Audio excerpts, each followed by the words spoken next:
دیو جن مسلمانانو ورونو رسول الله صلی الله علیه وسلم فرمایلی من خرج على امتی سوچ زما په امت باندې کلاشن سره راووت ټوپک وسره په امت مسلمه باندې راووت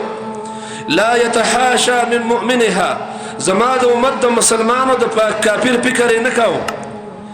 لیکن په امت راووت کلاشن په ټول خلکو باندې وګرځاو ټول خلک قتل کړل ولا ذي عهد ولا يفي ذي عهد في عهده اكم سړی چې لوز کړو معاهده وسره شو هغه معاهدي والدیم قتل کړل نبی صلی الله علیه وسلم فرمای قیامت پر ورځ به الله مخله دا سر ډیر پس پیره حال کې راځي دا کوم چې مقتول له د خپل سر په لاس کې نیولې دا رګونه به ټول د سره پیږي حرکت بکې دا الله په در کې به دا سړی نیولې او د عرش خواله براکاږي چې الله سن د دینه تاسو کا چې ولې زوجله اول ما يقضى يوم القيامه الدماء اول چې د الله په عدالت کې غټه فیصله لګيږي د الله عدالت چې شروع کیږي دا غي ابتدایي فیصله چې کیږي دا د وینو فیصله دي دا د قاتلانو د مقتولانو کې سونو باولي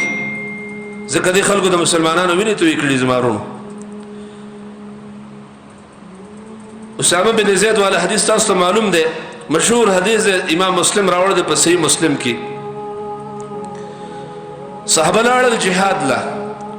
د کافرو د مسلمانانو په منځ کې معرکه شروع شو هغه زمانه کې د ټوپکو جنگ نو د تورو جنگ یو بل ته مخامخ شو یو مشرک راوتنګل او د مسلمان د مټي و کټه کېستتي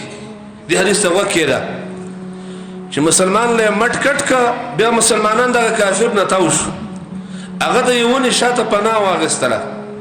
چې کله مسلمانانو په تورو کې راګیر کو هغه کافر و لا اله الا الله کلمه لا اله الا الله ویله په دی وجنه انصار چې کوم صحابي هغه خپل تور او چته کړه او یو ملګری به گزارو کو سړی است قتل شو هغه سړی قتل شو چې لا اله الا الله کلمه ویله او است قتل شو نبی صلی الله علیه وسلم له صحابه را الجهاد چې کله ختم شو دا قصه او تواور ولا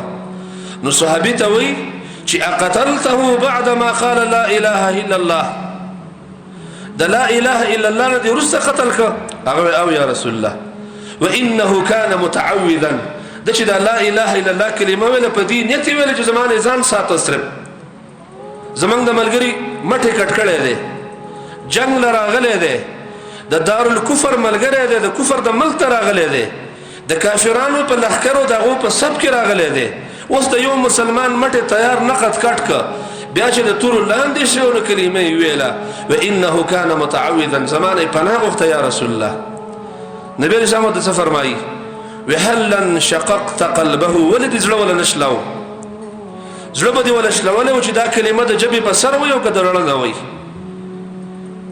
نو بیا هغه ملګری ته وي هغه صحابي ته وي و څنګه چل وکيږي فكيف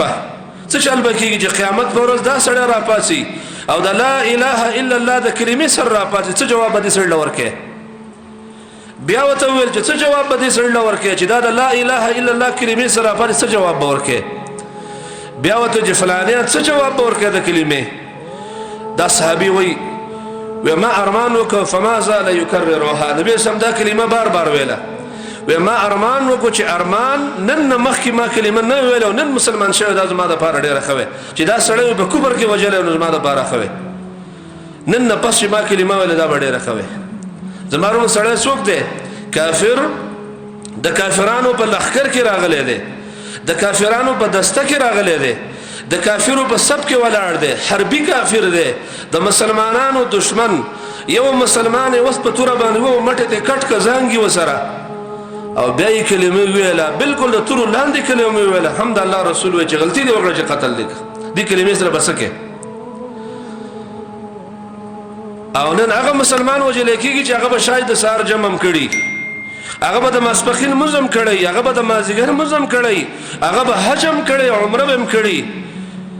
دعوت او تبلیغ کار به کوي د دین کار به کوي هغه مسلمان قتل کړي دي